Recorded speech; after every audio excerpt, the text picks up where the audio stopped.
রানাঘাট ডাকাতি কাণ্ডে 4 জনের যাবজ্জীবন। নদিয়া রানাঘাট সেনকো গোল্ডের শোরুমে ডাকাতির ঘটনায় সাজা শোনালো রানাঘাট ফার্স্ট ট্র্যাক কোর্ট। 4 জনকে যাবজ্জীবন সশ্রম কারাদণ্ড। কারাদণ্ডের নির্দেশ রানাঘাট ফার্স্ট ট্র্যাক কোর্টের। গতকালই 4 জনকে দোষী সাব্যস্ত করে বিচারক।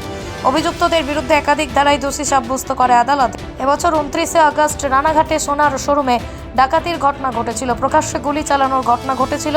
দোষীদের নাম কুন্দন কুমার যাদব, ছোট্টু পাসওয়ান, রাজু কুমার পাসওয়ান, রিঙ্কি কুমার পাসওয়ান এবং আরেকজন মণিকান্ত কুমার যাদব। পুলিশের গুলিতে আহত হয়ে চিকিৎসা চলাকালীন মারা যান।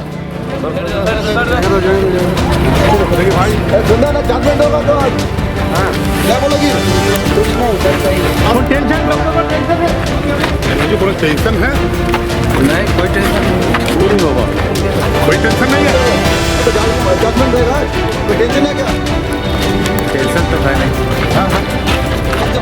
थोड़ा है आपका এই মোকদ্দমায় যে ধারাতে ভারতীয় দণ্ডবিধি আইনের যে ধারা এবং অস্ত্র আইনের ধারাতে চার্জ গঠন করা হয়েছিল, গতকালই প্রত্যেকটা ধারাতেই অভিযুক্তদের বিরুদ্ধে অভিযুক্তদেরকে দোষী সাব্যস্ত করেন মাননীয় আদালত।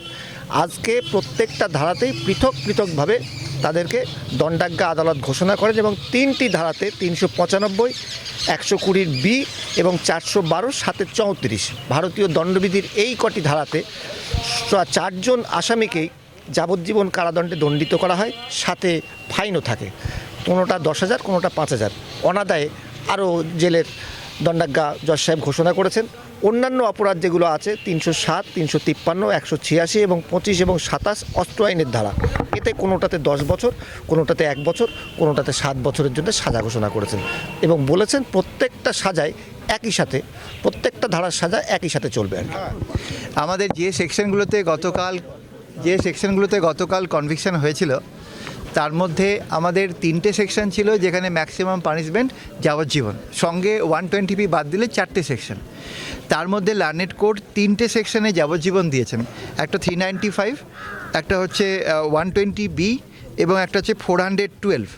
এই 3টে সেকশনে যাবজ্জীবন দেওয়া হয়েছে সাজা।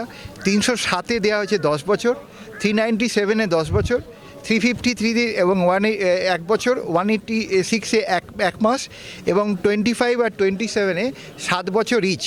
এবং প্রত্যেক ক্ষেত্রে ক্রাইমে প্রথম 395-এর জন্য 10,000 টাকা, 5,000 করে বিভিন্ন সময় অ্যামাউন্ট অফ ফাইন দেওয়া হয়েছে এবং যদি অনাদায়ে আরও 1 বছর করে বা 1 মাস করে অনাদায়ে তাদের থাকতে হবে।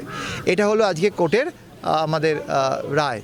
এবং এদেরকে জিজ্ঞাসা করা হয়েছিল, এরা বলেছে যে এদের বয়স কম, বাট আমি অনারেবল সুপ্রিম কোর্টের একটা জাজমেন্ট দিয়ে বলেছি যে শুধুমাত্র বয়স কমটা একটা ক্রাইটেরিয়া হতে পারে না। এবং এই পুরো ইনসিডেন্টটা রানাঘাট সাব ডিভিশনে একটা ধরুন 3টে থেকে 6টা একটা বড় টেনিওর টাইমের মধ্যে সন্ধেবেলা পুরো এই এরিয়াটা মানুষজনকে পুরো টেরোরাইজ করে রেখেছিল।